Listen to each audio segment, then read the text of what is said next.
বায়ু দূষণের তালিকায় দ্বিতীয় অবস্থানে আছে ঢাকা। মারাত্মক বায়ু দূষণের দমবন্ধ অবস্থা শিশু থেকে বৃদ্ধ সবারই। এই দূষণের হার্ট ও ফুসফুসের বেহাল দশা হচ্ছে সবারই। বায়ু দূষণ শারীরিক ও মানসিক বিভিন্ন রোগের কারণ হতে পারে, যার মধ্যে ফুসফুসের বিভিন্ন রোগ অন্যতম। এছাড়াও কিডনির উপরে ক্ষতিকর প্রভাব ফেলে বায়ু দূষণ।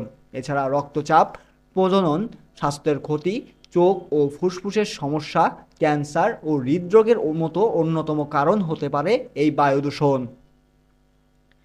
বিশ্ব স্বাস্থ্য সংস্থার তথ্য মতে বিশ্বব্যাপী বায়ু দূষণের কারণে বছরে ৪২ লাখ মানুষের অকাল মৃত্যু হচ্ছে। বিশ্বব্যাপী যেসব অসংক্রামক রোগের মানুষের সবচেয়ে বেশি মৃত্যু ঘটে তার অধিকাংশই বায়ু দূষণজনিত রোগে। সাম্প্রতিক গবেষণা অনুসারে বায়ু দূষণে বাংলাদেশের গড় আয়ু কমেছে ৭ বছর, আর রাজধানীতে বসবাসকারী মানুষের গড় আয়ু কমেছে ৮ বছর। যুক্তরাষ্ট্রের university of Chicago energy policy ইনস্টিটিউটের গবেষণায় এই তথ্যে প্রকাশ করা হয়।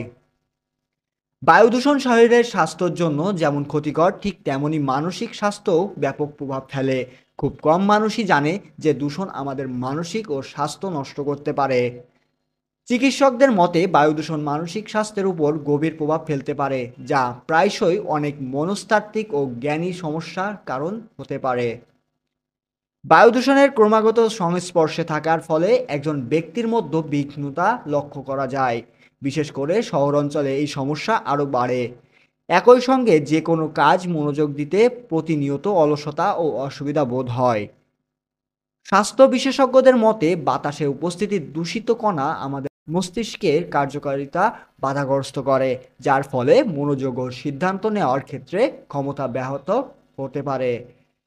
শুধু তাই নয়, দূষণ স্বাভাবিক ঘুমের চক্রকেও ব্যাহত করতে পারে। ফলে অনিদ্রা বা অনিয়মিত ঘুমের সমস্যা দেখা দেয়। আর এইসব সমস্যা থেকে ক্লান্তি ও মানসিক অবদান বাড়াতে পারে। এই প্রভাবগুলো কমাতে আপনি কিছু পদ্ধতি অবলম্বন করতে পারেন। এজন্য শরীরের চর্চা ও মেডিটেশন শুরু করতে হবে। পাশাপাশি একটি সুষম খাদ্য বজায় রাখতে পারেন।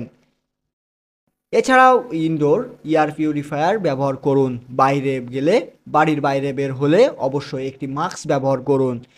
বায়ু দূষণের কারণে সৃষ্টি মানসিক স্বাস্থ্য সমস্যা মোচনে সচেতন ও সক্রিয় ব্যবস্থার জরুরি। এহসানুল হক, প্রতিদিন সেবক .com।